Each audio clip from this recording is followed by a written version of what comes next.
Welcome to the Culture segment of your AP Human Geography course.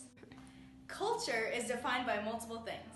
The first being visible elements the group possesses, as well as the group's beliefs and values, such as religion, which will be elaborated on later. And finally, the social forms that maintain values and protect artifacts, such as political institutions. Folk culture is traditionally practiced in small, homogeneous groups in isolated rural areas. Folk culture is particularly transmitted from one location to another very slowly and through relocation diffusion. This is why it is very difficult for folk culture to become widespread as a part of popular culture, although it is possible, and an example of this is the sport soccer. You're the new girl, right? You just moved here from Africa. Caddy. Hey, your clothes are really cute. Come sit with us.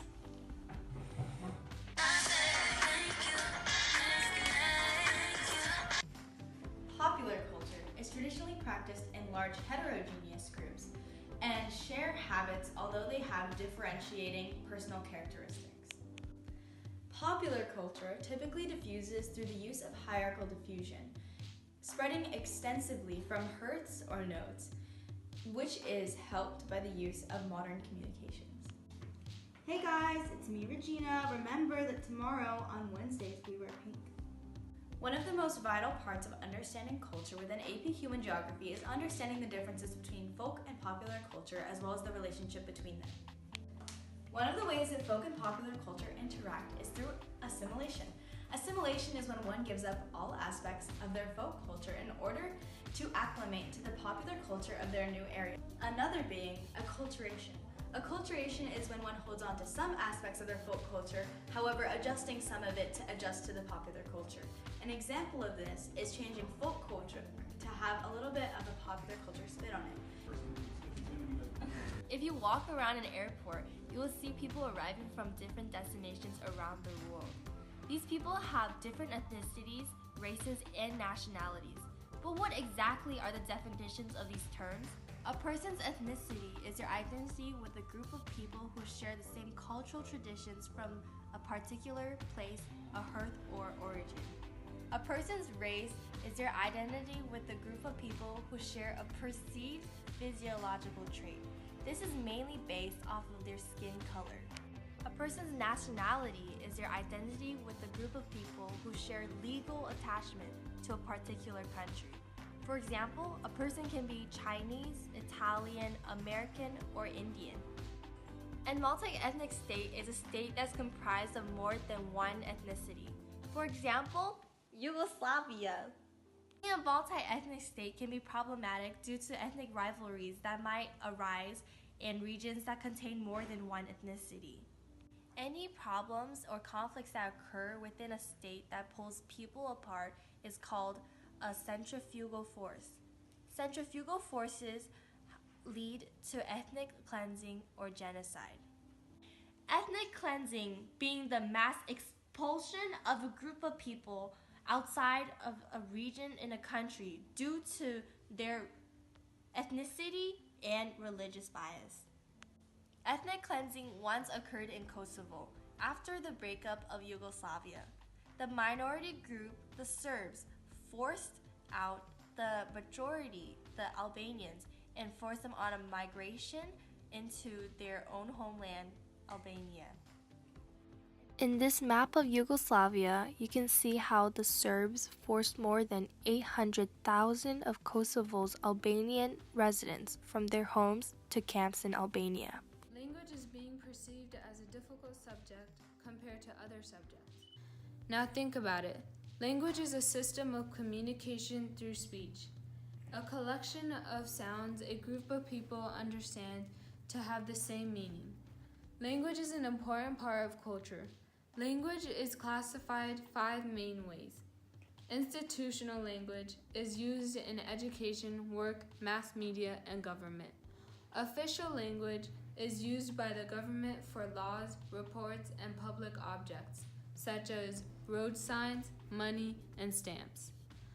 Literary tradition is written as well as spoken. Last but not least, developing language is spoken in daily use by people of all ages, from children to elderly individuals. Lastly, vigorous language is spoken in daily use by people of all ages, but it lacks a literary tradition. A few combined languages that are well known are Franglish, Spanglish, and Danglish. The fact that there is so many Chinese people around the world, Chinese may be the next lingua franca.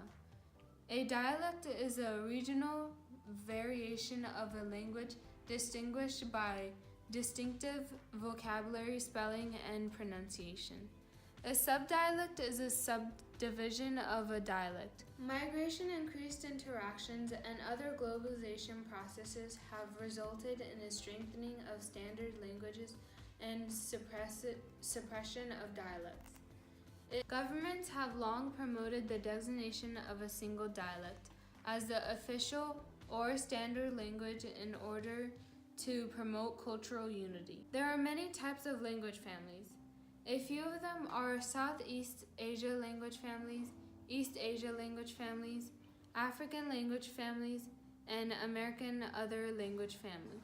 Religion is and always has been an important part of culture.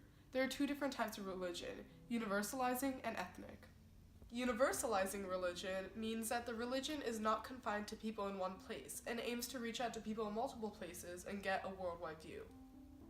Ethnic religion, on the other hand, is meant to target people living in one place or people who are around one physical characteristic. The three largest universalizing religions are Christianity, Islam, and Buddhism. The two largest ethnic religions are Hinduism and folk religions. Along with believing in one of these five religions or the many others, people can be agnostic, which means that the presence of God can't be proven empirically, or an atheist, which means that they don't believe in God at all. The way religions are classified is through being monotheistic or polytheistic.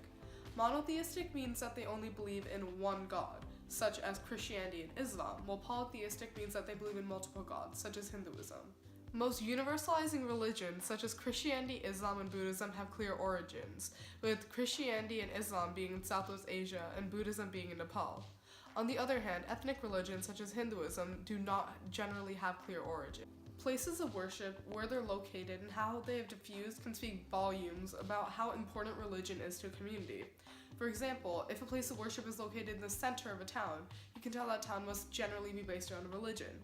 In the same trend, people used to name their towns after their religion or religious names to show the importance of religion to those people. One thing is clear no matter what religion you adhere to. Everyone has a freedom of religion, according to the UN Declaration of Human Rights, Article 18. Unfortunately, this isn't always followed, resulting in conflicts such as that in Pakistan and India, resulting in the split between the countries because of the presence of Islam and Hinduism. With this, we wrap up the general summary of Unit 3, Culture. We hope that this helped you understand the course a little bit better, even though it wasn't every single detail, and that as you go further along in your research, you get to see more and more in depth how this connects to the other units. Thank you for listening.